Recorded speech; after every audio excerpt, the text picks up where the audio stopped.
کسایی که نگران دزدیده شدن باتری موتورشون هستن کلیپ رو نگاه کنن.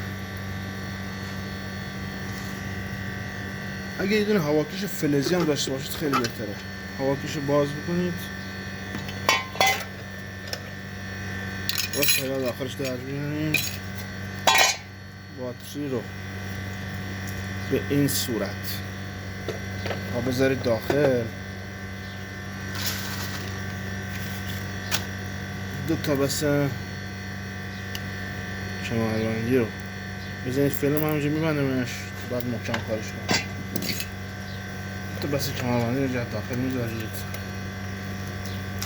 باتری رو میذارید داخل.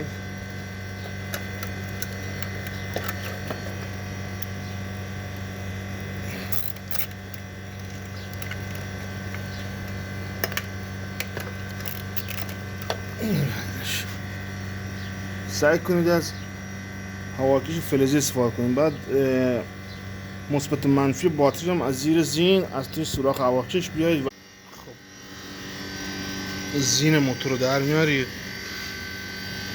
مثبت و منفی باتری یکیه وجب سیم 20 سانت بهش اضافه میکنید.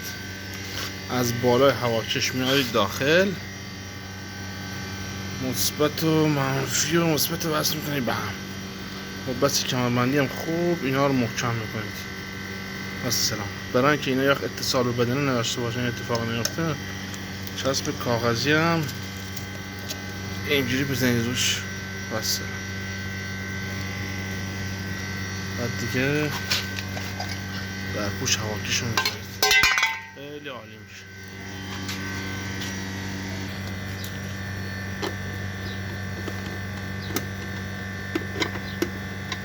یه دوست که میاد از اون ور میبینه قاب بغل میزنه که من چیزی داخلش نیست دیگه فکر میکنه باتری ندارد.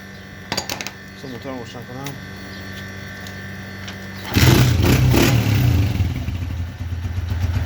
هیچ تأثیری هم داخل کار کردن موتور نداره و دیگه باتریتون رو نمیدوزن.